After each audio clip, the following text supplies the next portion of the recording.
Tema 5. Psicología de las emociones. Introducción. El estudio de las emociones desde el punto de vista de la psicobiología trata de integrar la comprensión psicológica con la biológica, ofreciendo elementos de entendimiento complementarios que enriquezcan nuestro conocimiento. Es decir, la psicobiología de la emoción trata de explicar cómo se producen las emociones y sus significados biológicos y psicológicos. Los conocimientos que tenemos actualmente sobre la neurobiología de las emociones son fundamentales para entender este proceso. William James consideraba fundamental el valor de la introspección como vía de conocimiento científico, y los datos provenientes de esta forma de abordaje le permitieron realizar importantes aportaciones en el tema que nos ocupa. No obstante, la introspección, por diferentes motivos, entre los que se encuentran las dificultades para adaptarla en su época a los métodos experimentales existentes, fue poco a poco abandonada en la psicología. Uno de los retos actuales consiste en elaborar teorías que integren las aportaciones de las diferentes aproximaciones con el significado emocional subjetivo de los procesos emocionales o afectivos. Estamos en la era de la afectividad y actualmente todas las áreas de investigación psicológica y educativa incluyen la comprensión de los procesos emocionales, fenómeno que ha sido posibilitado y facilitado por las aportaciones de la neurociencia afectiva que surgió en los años 90 del pasado siglo. La neurociencia afectiva, término acuñado por Pamskeck en el 1998, pone de manifiesto que la inclusión de la afectividad es fundamental para la comprensión de la cognición y el comportamiento, y utiliza imágenes obtenidas a través de la técnica de resonancia magnética funcional en sus investigaciones.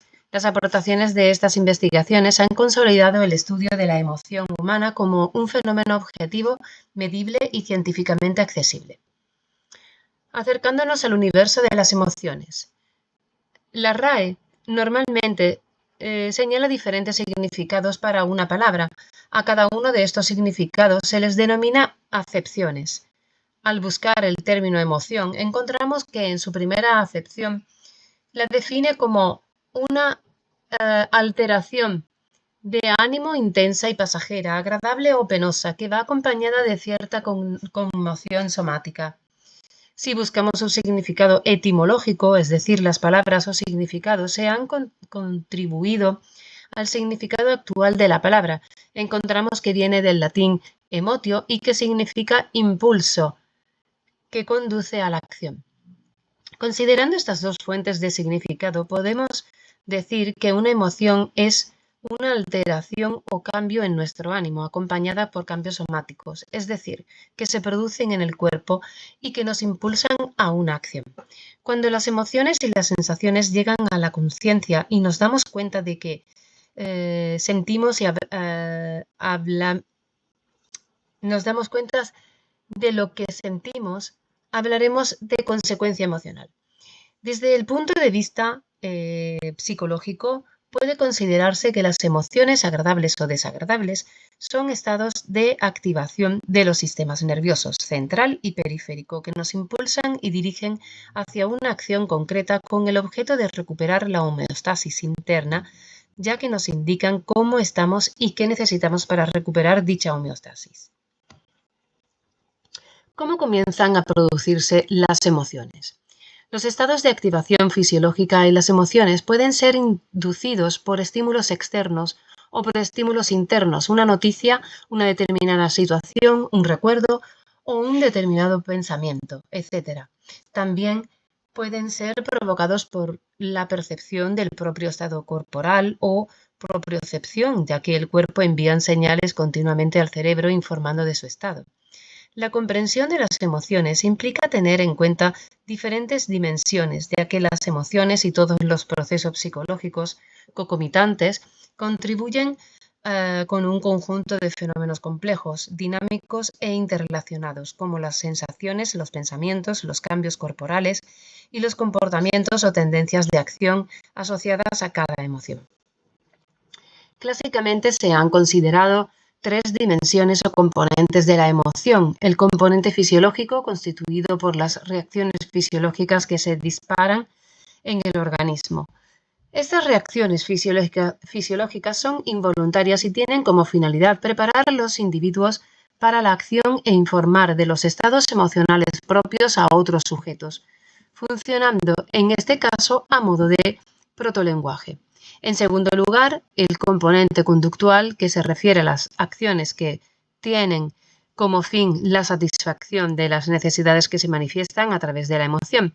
Estas acciones pueden ser automáticas e involuntarias en forma de reacción frente a una situación determinada. Pueden ser el resultado de aprendizaje o pueden ser el resultado de un proceso reflexivo o de una toma de decisión sobre lo que hacer. Por último, el componente vivencial, constituido por la experiencia subjetiva de la emoción o sentimiento y que depende tanto de la historia filogenética de la especie como de la ontogénica de la persona. Este componente es fundamentalmente privado y puede ser tanto consciente como inconsciente y puede ser modulado por el autoconocimiento. ¿Por qué tenemos emociones? Los sentimientos contribuyen a poder gestionar la vida, ya que actúan informando a la mente del estado de la vida dentro del organismo al que esta mente pertenece y proporcionan un incentivo para que la mente actúe en consecuencia. ¿Qué función de supervivencia tiene el hecho de ser conscientes de lo que se siente? En lo que ocurre en el desarrollo ontogénico del sujeto pueden encontrarse algunas posibles respuestas o elementos de comprensión. Existen reacciones adaptativas inconscientes y automáticas. La conciencia de las sensaciones y las emociones posibilitan emprender las acciones necesarias y adecuadas para poder satisfacerlas de forma apropiada. Las emociones también tienen una función comunicadora y, por lo tanto, fundamental para la supervivencia de la especie. Esta función comunicadora no solo tiene lugar en esta época del desarrollo en la que funciona a modo de protolenguaje, sino que se mantiene a lo largo de toda la vida. El desajuste emocional. No obstante, las emociones, los sentimientos y los comportamientos que las acompañan pueden ser en mayor o menor grado adaptativos o desadaptativos y adecuados o inadecuados a las situaciones que acompañan, inadecuados a las situaciones en las que se activan, lo que puede producir un desajuste emocional, sufrimiento emocional y o patologías de diferente intensidad y o gravedad, dependiendo de su grado de desadaptación e inadecuación. Las patologías a las que pueden dar lugar los desajustes emocionales pueden deberse también a la falta de conexión de la persona con sus propias emociones y sentimientos, a la interpretación desajustada que se dé a los mismos. Esta interpretación está influida por la historia individual que puede ser adecuada o traumática, al manejo inadecuado de la capacidad de autorregulación emocional y o a la intolerancia a la frustración propia que produce la vida diaria. La baja regulación, la evitación crónica y el control excesivo pueden dar lugar a situaciones de gran sufrimiento humano. Las emociones son específicas y universales. Darwin intentó describir las principales expresiones emocionales tanto de los seres humanos como de algunos animales vertebrados con el fin de explicar el origen y el desarrollo de las expresiones emocionales. Postuló que podían existir expresiones faciales universales, lo que implicaba varias cuestiones fundamentales, que parecía haber un origen común en la expresión emocional, que las principales acciones expresivas, como él las denominaba, son innatas y heredadas, y que la expresión o el lenguaje de las emociones está al servicio del bienestar humano, razón por la que se ha mantenido desde el punto de vista de la teoría de la evolución.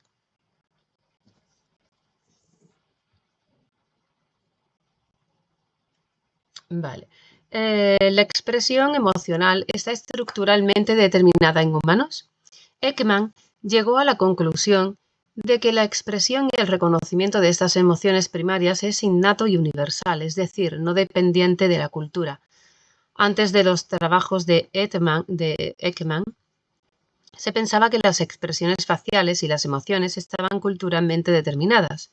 De hecho, la comunidad científica, muy influenciada por el punto de vista de Margaret Mead, asumía que la expresión emocional era producto exclusivo de la cultura.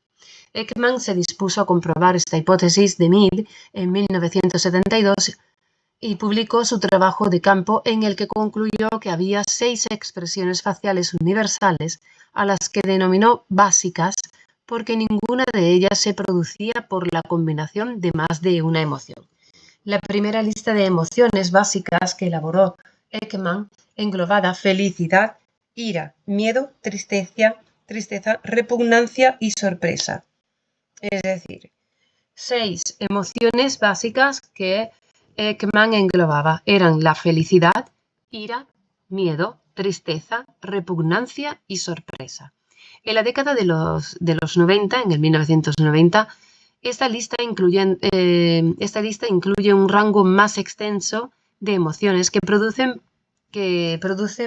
es producida por la combinación de varias emociones y no cumple tan estrictamente el requisito para ser básicas y universales. Ekman se especializó en el análisis de la expresión de las emociones, para lo cual estudió muy pormenorizadamente las microexpresiones faciales. Su trabajo ha llegado a ser tan relevante que llegó a colaborar con los servicios de seguridad nacional de los Estados Unidos y con terapeutas para ayudarles a comprender el lenguaje no verbal de sus pacientes.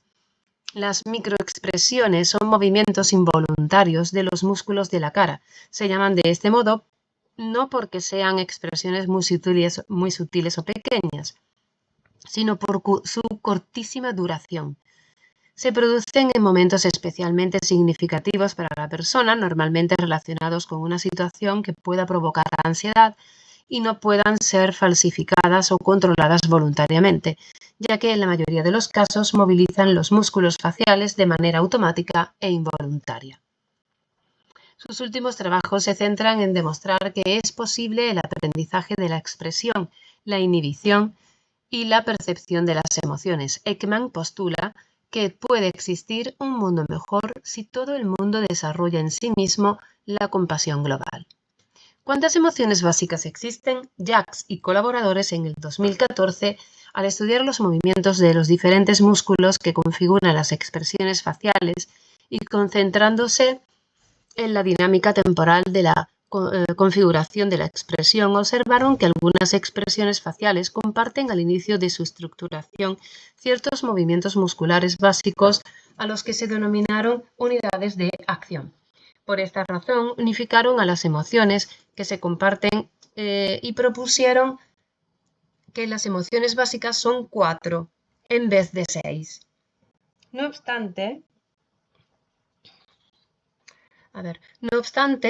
cabe preguntarse si estas coincidencias en el inicio de la formación de la expresión facial son suficientes para igualar estas emociones, tanto desde el punto de vista comunicativo como vivencial, por lo que la polémica sobre si las emociones básicas eran 6 o 4 se mantienen aún sin resolver.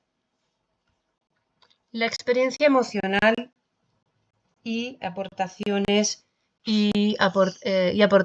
de Schachter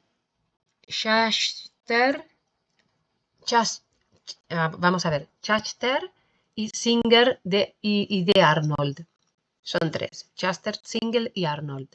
Según la teoría de la activación cognitiva propuesta por Schachter y Singer en el 1962, la emoción se produce por una activación fisiológica inespecífica y por la valoración cognitiva de la situación a la que se produce esta activación. Según estos autores, la activación periférica es inespecífica, es decir, necesita una valoración cognitiva para determinar la cualidad de la activación y por ello la emoción que se suscita, diferenciando así la respuesta emocional fisiológica y conductual de la experiencia emocional consciente.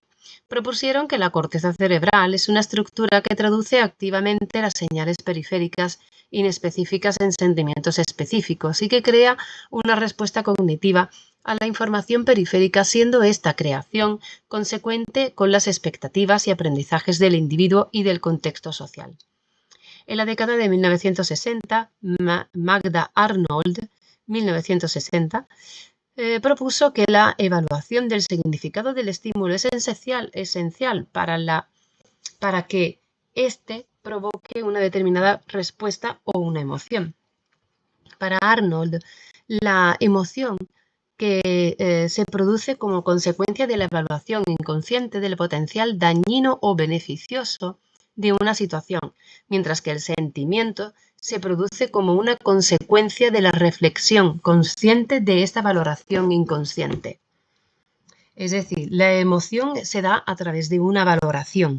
Sin embargo, el sentimiento se produce por la consecuencia de la reflexión, ¿vale?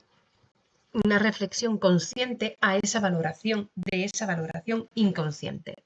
Desde su perspectiva, el sentimiento constituye una tendencia de responder de una determinada manera, tendencia que posiblemente se ha conformado en función de las experiencias previas de la persona desde su nacimiento, aunque pueda ser modificada y remodelada por nuevas vivencias. La teoría de la valoración de Arnold constituye una buena descripción global sobre la generación de las emociones. La evaluación inconsciente implícita de un estímulo va seguida de tendencias de acción, de respuestas periféricas y de la experiencia consciente. Asimismo, señala que se pueden tener respuestas emocionales a estímulos subliminales y que las emociones pueden tener una propia lógica que no derivan ni de procesos cognitivos conscientes ni de fenómenos somáticos asociados a estados emocionales. ¿Se puede controlar la expresión emocional? Aunque las expresiones de las emociones son automáticas e involuntarias, pueden modificarse en función de la educación, de la voluntad, de las normas sociales y del contexto en el que se producen. Duchenne, en el 1962, citado por Finge en el 1994, mostró que las sonrisas de placer podían diferenciarse de las sonrisas forzadas, observando el movimiento de dos músculos, el orbicular, que es un músculo que rodea al ojo y estira la piel de las mejillas y de la frente hacia el globo ocular, y el cigomático mayor, que estira la piel de la comisura de los labios hacia arriba. Aquí lo vemos. La sonrisa forzada es esta. Y sería por el cigomático mayor. Y sin embargo, la sonrisa natural es la que tiene la orbicular, que es todo esto. La de las mejillas, la frente, ¿vale? Según Duchenne, este último músculo puede controlarse voluntariamente, mientras que el orbicular solo se contrae si se siente un placer verdadero, lo que permitiría diferenciar entre una sonrisa forzada y una no forzada. Dos trastornos neurológicos que producen síntomas complementarios permiten deducir estas conclusiones. Por un lado, la parálisis facial intencional, que consiste en la dificultad para mover de forma voluntaria los músculos faciales. Es producida por una lesión en la corteza motora primaria, en la zona en la que está representada la cara, o en las conexiones de esta zona con el nervio facial, que controla los músculos responsables de la expresión facial, pero los músculos de su rostro sí pueden moverse y expresar emociones si éstas son genuinas. Por otro lado, la parálisis facial emocional consiste en la ausencia de movimientos en los músculos faciales cuando la persona está sintiendo una emoción genuina, sin que presente ninguna dificultad para mover voluntariamente los músculos de la cara. Se puede producir por lesiones de diferentes estructuras cerebrales, como la corteza de la ínsula, la sustancia blanca subcortical del lóbulo frontal o regiones del tálamo. Estos dos trastornos neurológicos muestran que los mecanismos que controlan la expresión voluntaria y la expresión involuntaria de los músculos faciales son diferentes. Aquí tenemos, como en la imagen indica, la rama oftálmica, la rama oftálmica, que es por los ventrículos, V1, la rama maxilar, V2, la rama mandibular, V3. Que estos dos trastornos neurológicos muestran que los mecanismos que controlan la expresión voluntaria y la expresión involuntaria de los músculos faciales son diferentes. Vale, la laterización de la expresión emocional. Como ocurre en muchas funciones cerebrales, también parece haber simetría cerebral en el procesamiento de las emociones. Sackheim y Gur en 1978 realizaron un experimento en el que prepararon imágenes de rostros que expresaban diferentes emociones. Para ello realizaron una composición en la que unieron los dos lados izquierdos y derechos de la cara, produciendo caras híbridas y quiméricas. Encontraron que las caras compuestas por los lados izquierdos eran más expresivas que las compuestas por los lados derechos. Y como el control motor de los músculos de la cara es contralateral, dedujeron que el hemisferio derecho es más expresivo que el izquierdo. Actualmente hay dos teorías sobre la dominancia cerebral en la expresión emocional. La hipótesis del hemisferio derecho indica que este hemisferio es superior al izquierdo en el análisis de todas las emociones, y la hipótesis de la valencia, que señala que en función de la valencia de la emoción, esto es, si una emoción es positiva o negativa, parece dominar un hemisferio diferente. El hemisferio derecho parece estar especializado en el procesamiento de las emociones negativas y el izquierdo en el procesamiento de las positivas. Derecho, negativo, izquierdo, positivo. Ambas hipótesis fueron complementadas por la hipótesis de la valencia modificada, que expresaba que la corteza prefrontal presentaría una especialización en función de la valencia-valoración. Así, la corteza prefrontal izquierda estaría especializada en el procesamiento de emociones con valencia positiva y la corteza prefrontal derecha en el procesamiento de las emociones de valencia negativa, como la ira y el miedo. Sin embargo, parece que en el resto de las estructuras corticales y subcorticales implicadas en el procesamiento de las emociones habría una superioridad del hemisferio derecho para el procesamiento de estas. Nacht y colaboradores en el 2013 propusieron que la superioridad del hemisferio derecho para las emociones negativas solo se produce en algunas de ellas. Así, en el miedo, ansiedad y tristeza existiría la superioridad derecha, pero no en el desagrado o repugnancia. Vale. Miedo, ansiedad y tristeza, ¿vale? En el hemisferio derecho, la superioridad del derecho.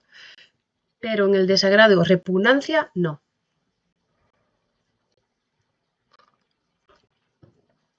Aportaciones de la teoría de la retroalimentación facial de las emociones.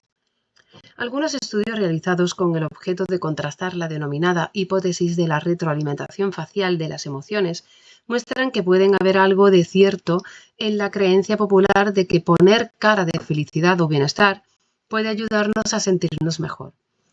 Rutledge y Upka en el 1985 realizaron un estudio en el que dividieron a los sujetos experimentales en dos grupos. A unos se les pidió que contrajeran la cara imitando la expresión de felicidad y a otro que lo hicieran imitando la expresión de enfado. Curiosamente, los sujetos experimentales relataron que se sintieron mejor y menos enfadados cuando observaban las diapositivas con las expresiones que imitaban la expresión de felicidad, y peor y más enfadados cuando observaban las diapositivas con las expresiones faciales que imitaban la emoción de enfado. Este resultado confirma la hipótesis de la retroalimentación facial de las emociones y con ello la influencia de la percepción del estado corporal sobre la sensación emocional. Kleinke y colaboradores en el 1998, con un diseño similar, también avalaron esta hipótesis, ya que comprobaron que los efectos de las expresiones faciales sobre el afecto positivo fue mayor en los participantes que tenían un grado alto de autoconciencia. Capella, en el 1993, mostró cómo esta hipótesis se confirma también en el contexto interpersonal. Según su hipótesis de retroalimentación facial interpersonal, en los contextos interpersonales cara a cara, el tono hedónico facial que un sujeto muestra imitando a otro puede influir en el afecto que el primero pueda sentir hacia aquel que imita. De algún modo, estos trabajos ponen de manifiesto, al igual que ocurre en los estados de relajación, que la decisión consciente de tener una determinada actitud hacia lo que acontece puede modificar el modo en el que reacciona todo organismo y al mismo tiempo influir en cómo nos sentimos. Es decir, que la percepción del propio estado corporal influye sobre la interpretación de nuestro estado psicológico. Los primeros estudios psicobiológicos de las emociones. Las primeras teorías que intentan explicar el proceso por el cual consideran que se produce el proceso emocional se diferencian en las que se centran en las explicaciones fisiológicas y que consideran que las emociones se producen como consecuencia de la percepción de un estado corporal, y las que consideran que el estado corporal se produce como una consecuencia a un determinado estado mental. Vale, entonces tenemos por un lado las que dicen explicaciones fisiológicas, ¿vale?, por un estado corporal, y el otro es por un estado mental. Las aportaciones de James y Lange. Las teorías fisiológicas de la emoción intentan explicar el proceso emocional en base a los cambios fisiológicos que se producen en el organismo, como por ejemplo cambios de la presión arterial y de dirección del flujo sanguíneo corporal, aumento de la frecuencia del latido cardíaco, alteraciones de la dilatación de la pupila, cambios de la conductancia de la piel, la resistencia al olor, al dolor, etc. Todos ellos debidos fundamentalmente a la liberación de hormonas adrenales, tanto de la médula adrenal, adrenalina y noradrenalina, como por parte de la corteza suprarrenal, corticoides. La primera teoría fisiológica de la emoción fue propuesta simultáneamente por James y Lange. James y Lange propusieron que las emociones son respuestas cognitivas a la información que la corteza cerebral percibe de los cambios fisiológicos que tienen lugar en el cuerpo, y de modo que las experiencias cognitivas de la emoción serían secundarias, es decir, consecuencia de la expresión fisiológica de la emoción. Su teoría puede ser, se puede sintetizar en que el estímulo provoca cambios corporales y la percepción de estos cambios producen experiencia emocional. Su teoría se puede sintetizar en que el estímulo provoca cambios corporales y la percepción de estos cambios produce la experiencia emocional. Para James y Lange, el origen de la emoción es fisiológico y postulan que entre la percepción del estímulo y la sensación emocional se encuentra la expresión corporal. Según esta teoría, la experiencia de la emoción tiene una causa general eminentemente fisiológica y se produce después de que la corteza reciba las señales sobre las alteraciones del estado fisiológico, independientemente de que el objeto de emoción sea un estímulo externo o interno, por ejemplo, un pensamiento. El objeto de emoción, es decir, el estímulo que la provoca, produce una serie de cambios corporales que, al ser percibidos por la corteza cerebral, producen a su vez la experiencia emocional. La famosa frase de James que decía: no lloramos porque estamos tristes, sino que estamos tristes porque lloramos, refleja claramente esta idea, que considera que la emoción es posterior a la expresión corporal. James sigue expresando: mi teoría es que los cambios corporales siguen directamente a la percepción del hecho excitante y que nuestra sensación de los mismos cambios conforme ocurren es la emoción. Entonces, él dice, mi teoría es que los cambios corporales siguen directamente a la percepción del hecho excitante y que nuestra sensación de los mismos cambios conforme ocurren es la emoción. Vale. También postula que cada individuo siente diferente y que hay una gran variedad de objetos internos y externos que conducen emociones diversas en cada persona, ya que los matices internos de la sensación emocional se mezclan de forma diferente en cada individuo. Las aportaciones de Cannon y Bard. Cannon propuso una teoría alternativa a la de James Lange. Esta teoría fue posteriormente aplicada por su discípulo Bard, que se conoce actualmente con el nombre de la teoría de Cannon-Bard. Según esta teoría, la experiencia emocional puede tener lugar de manera independiente a la expresión emocional, sin que exista una correlación fiable entre la experiencia de una emoción y el estado fisiológico del cuerpo, ya que interpretan que muchos cambios fisiológicos son comunes a emociones muy diferentes. Cannon encontró en un experimento realizado con gatos decorticados que los animales experimentales en los que se había cortado las conexiones entre la corteza cerebral y el resto del encéfalo mostraban respuestas de rabia, aunque éstas no estaban coordinadas ni se dirigían correctamente al estímulo amenazante. Parecía que esta falsa rabia requería de la participación del sistema nervioso central y del sistema nervioso simpático. Pero ¿qué parte del encéfalo era la responsable de producir esta falsa rabia? Tras varios experimentos observó que esta falsa rabia solo dejaba de expresarse cuando lesionaba el hipotálamo posterior. Esta lesión dejaba a los animales apáticos, con una menor tasa cardíaca, menor presión sanguínea y contracción de las pupilas, mientras que la estimulación de esta región hipotalámica producía los efectos contrarios.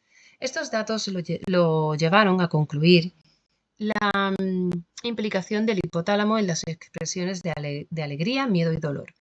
La evidencia experimental que se iba acumulando sugería que la corteza prefrontal ejercía un control inhibitorio sobre los sistemas troncoencefálicos y que va ofreciendo apoyo a la idea de que la experiencia consciente de la emoción depende de sistemas corticales y que las respuestas de la expresión emocional parecen controladas por estructuras subcorticales como el hipotálamo.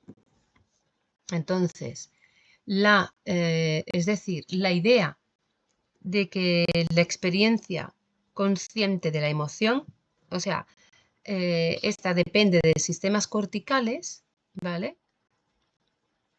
Y sin embargo, la respuesta de la expresión emocional depende de las estructuras subcorticales, como el hipotálamo. El hipotálamo, al activar al sistema nervioso simpático, produciría todas las respuestas simpáticas de activación emocional, como el incremento de la tasa cardíaca, la elevación de la temperatura corporal y la movilización de los recursos energéticos del organismo. El proceso sería el siguiente. La información sensorial del estímulo llega al tálamo y allí se bifurca en la vía cortical, que produce la apreciación consciente, y en otra que va al hipotálamo y que posibilita la reacción fisiológica. Cannon consideraba que la experiencia emocional está determinada por el nivel de activación del tálamo y del hipotálamo, y estos pueden activarse directamente desde las percepciones de los sentidos e indirectamente a través de las proyecciones hacia las zonas corticales a las que llega la información necesaria para la valoración cognitiva de la emoción. Se activan directamente desde las percepciones de los sentidos, ¿vale? E indirectamente a través de las proyecciones hacia las zonas corticales. Ok. Aquí vemos el hipotálamo, o sea, el tálamo, el hipotálamo, ok, y aquí, por ejemplo, hace que lleve a una acción y aquí, sin embargo, es o sea, una reacción y aquí es la corteza cerebral. Aquí, bueno, vamos a leer aquí teoría de Cannon-Bard, ¿no? Dice, la percepción del estímulo emocional llega al tálamo y la información sobre esta percepción se bifurca hacia la corteza, provocando el sentimiento de miedo. Eso es el sentimiento. Y sin embargo, hacia el hipotálamo, se bifurca hacia el hipotálamo y el hipotálamo hace que, o sea, posibilitando la reacción fisiológica o respuesta emocional, que en este caso, pues escapa, ¿no? Por ejemplo. Entonces tenemos la percepción del estímulo que va hacia el tálamo. Entonces si va a la corteza, o sea, va a la corteza cerebral, produce la sensación, el sentimiento de miedo. Y sin embargo, si va al hipotálamo, lo que crea es la reacción fisiológica o respuesta emocional, que sería, por ejemplo, la de escape. Según Cannon, una emoción intensa desencadena una reacción de emergencia que puede tomar 3 caminos. Que el animal huya de la situación, que la afronte luchando o que se quede paralizado. La lucha implica enfrentarse al problema o peligro de manera activa, mientras que la huida implica escapar o alejarse del peligro, cuando se percibe que luchar no sería eficaz. La parálisis, por su parte, implica quedarse inmóvil y no hacer nada, lo que puede ser una respuesta natural en situaciones muy estresantes o aterradoras. La parálisis defensiva también puede ser una respuesta adaptativa en situaciones en las que el individuo no puede huir ni enfrentarse al peligro y quedarse inmóvil puede ayudarlo a evitar ser detectado por el peligro. También es muy importante tener en cuenta que la parálisis defensiva es muchas veces involuntaria, es decir, se produce sin que la persona tenga conciencia de que está sucediendo. Esto puede ocurrir en situaciones muy estresantes o aterradoras en las que la persona se siente insegura o desprotegida y su cuerpo responde automáticamente mediante la parálisis defensiva. La parálisis defensiva involuntaria también puede ser una respuesta adaptativa en situaciones en las que el individuo no puede huir ni enfrentarse al peligro y quedarse inmóvil puede ayudarle a evitar ser detectado por el peligro. Según plantea la teoría polivagal, cuando atacar o huir no es posible, nuestro sistema nervioso se inmoviliza y a nivel funcional y se activa el sistema vagal dorsal, produciendo que en la persona pérdida de conciencia y o desmayo, lo que ocasiona que se eleve el umbral del dolor y facilita el proceso psicológico de la disociación, es decir, tener la experiencia psicológica de no estar allí mientras ocurría la agresión. En síntesis, puede decirse que mientras que para James y Lange la experiencia emocional depende de la retroalimentación del sistema neurovegetativo, para Cannon y Bard la experiencia emocional es independiente de esa retroalimentación y depende de la respuesta cognitiva que es la que provoca los cambios fisiológicos. Entonces, el punto de vista según del sentido común se percibe, por ejemplo, se percibe un oso, se siente miedo y de ahí hay una respuesta fisiológica. Ese es el punto de vista del sentido común. Y este otro, por ejemplo, el punto de vista de James Lange es: se percibe un oso, hay una respuesta fisiológica y de ahí tú sientes miedo, ¿vale? Es al revés. Sin embargo, el punto de vista de Cannon-Bard, pues dice, tú percibes un oso. Entonces, hay una bifurcación. Puedes sentir miedo o puedes también tener una respuesta fisiológica. O sea, o las dos. Y sin embargo, el punto de vista psicobiológico que las integra pues es todo un enlace, ¿no? Se percibe un oso, esto te hace sentir miedo y esto te hace dar una respuesta fisiológica. Y también al revés, también se percibe un oso, hay una respuesta fisiológica que te hace sentir miedo, en fin, y esto. Estas son los 4 puntos de vista. ¿Qué es antes? Vale, es importante tener en cuenta que James limitaba su teoría a 4 emociones: miedo, alegría, rabia y tristeza, y en ningún momento intentó aplicarla a otras emociones. Este dato es muy significativo, ya que estas emociones están directamente implicadas en la supervivencia de la especie de un modo más radical, y es necesario un mecanismo más rápido para que se puedan poner en marcha los comportamientos asociados a los posibles estímulos que han promovido a lo largo de la evolución. Probablemente la percepción posterior del estado emocional es menos importante para salvar la vida, pero sí que es importante para comprender de la experiencia. Quizá el error está en pensar que los cambios físicos ocurren antes porque son siempre y exclusivamente la causa de los estados mentales, y que la experiencia emocional ocurre del mismo modo con todas las emociones y en todas las circunstancias. Probablemente ambas teorías, James Lange y Canon Barth, tienen una parte de razón y en sus planteamientos, aunque no explican por separado toda la experiencia emocional. A ver. Vale. Vamos a leer aquí también las aportaciones de Selye. Hans Selye, médico y endocrinólogo húngaro, fue pionero en el estudio de las respuestas del estrés y dedicó sus últimos años a divulgar la manera de adaptarse sin sufrimiento al estrés inevitable que produce la vida diaria. Para este autor, estar en consonancia con los propios valores, meditar y conectar con las emociones que nos unen con los demás, ayuda a modificar e incluso a anular los efectos negativos del estrés. Describió, en base a sus experimentos y observaciones, el síndrome general de adaptación, SGA, también conocido como el síndrome de estrés o la respuesta de estrés, que es para este investigador la respuesta fisiológica del cuerpo que intenta recuperar la homeostasis ante situaciones de estrés o peligro.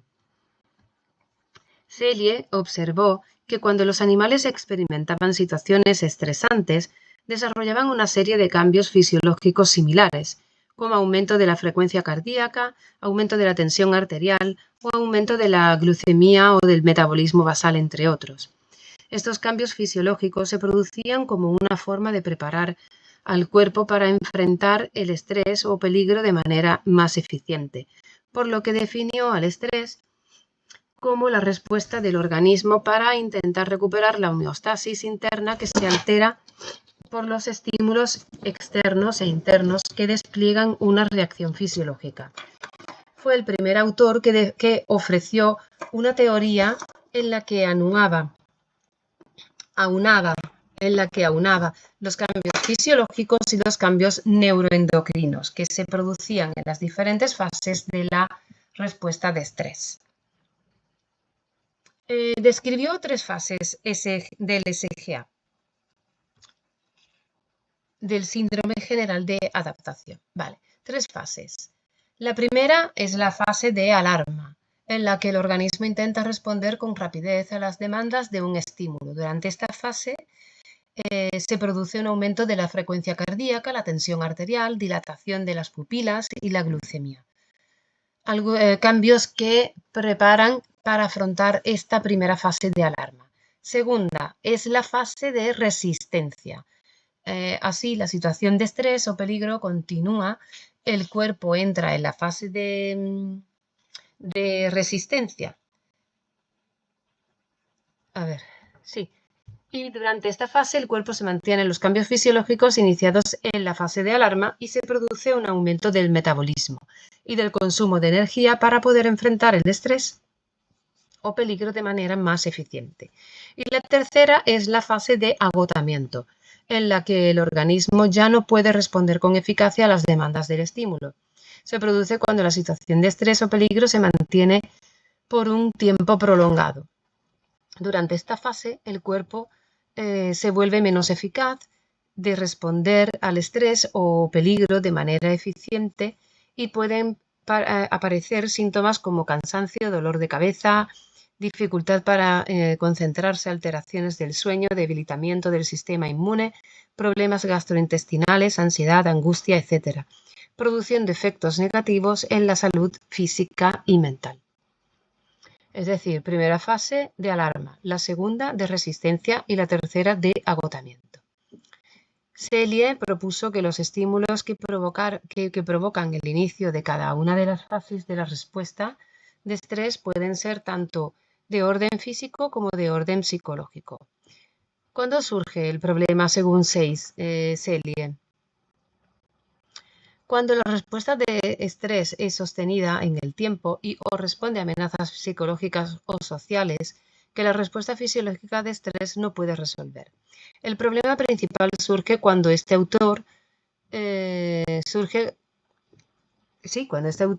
cuando los peligros que se manifiestan en la sociedad actual no pueden ser afrontados de la misma manera en la que se afrontan antes del desarrollo de la civilización. Y cuando ni la respuesta de huida, ni la de lucha, ni la paralización son adaptativas a largo plazo ante un problema laboral, familiar o social. El hecho de que en la cotidianidad muchas veces tengamos situaciones irresolubles que pueden llegar a obligarnos a adaptarnos a situaciones estresantes de forma crónica o sostenida en el tiempo, llevó a Selye a reflexionar sobre la posibilidad de entrenar algunos procesos psicológicos para aminorar o eliminar las consecuencias negativas del estrés sobre el psiquismo y la salud física. Esto lo llevó a recomendar la meditación como herramienta para mantener el equilibrio psicológico en situaciones difíciles. En su libro Stress Without Disaster, en el 1974, expresa estas ideas y el modo en el que propone manejar estas situaciones a través de la meditación. El descubrimiento del sistema límbico, la hipótesis de que podría haber un sistema en el encéfalo que constituya el sustrato neuronal de las emociones. ¿Cómo fue surgiendo la hipótesis de que podría haber un sistema en el encéfalo que fuera sustrato neural de las emociones? Al anatomista Paul Broca se le atribuye el planteamiento de las primeras teorías localizacionistas que planteaban que distintas partes físicas del cerebro corresponden a distintas funciones psicológicas. Broca utilizó el término lóbulo límbico para referirse a una zona cortical que parece formar un borde, limbus, alrededor del tronco del encéfalo y del cuerpo calloso, implicado en el procesamiento de las emociones. Poco después, Henry Turner denominó rinoencéfalo o encéfalo nasal al conjunto formado por esta estructura y los bulbos olfatorios, áreas que se consideraban evolutivamente más antiguas que las áreas correspondientes a estímulos visuales y auditivos. Papez, al igual que Cannon, que Bard y que Jackson, postulaban una organización jerárquica del sistema nervioso y compartía con estos autores la idea de que para que pudiera producirse la experiencia emocional era imprescindible la participación de la corteza cerebral. Describió el llamado circuito de Papez como un conjunto de estructuras nerviosas situadas en el cerebro que forman parte del sistema límbico y que están implicadas en el control de las emociones. Este autor hipotetizaba que el hipocampo, el giro cingulado, el hipotálamo, el núcleo talámico anterior y las interconexiones entre estas estructuras constituían el mecanismo central de la emoción. También diferenciaba como Cannon y Bard entre las estructuras involucradas la expresión emocional más primitiva y las involucradas en la experiencia emocional subjetiva, refiriéndose a este último caso a estructuras corticales. Papez. Propuso que cuando la información sobre un estímulo emocional llega al tálamo se divide en dos vías. La vía del pensamiento, que es la ruta que lleva la información sensorial del estímulo hacia la neocorteza, y la vía del sentimiento, que lleva la información del estímulo hacia los cuerpos mamilares del hipotálamo, lugar en el que se ponen en marcha los mecanismos neuroendocrinos, neurovegetativos y motores de la expresión emocional.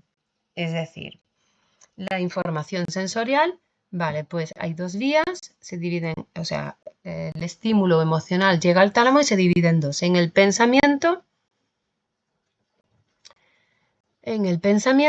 y en el sentimiento, ¿vale? El pensamiento en la neocorteza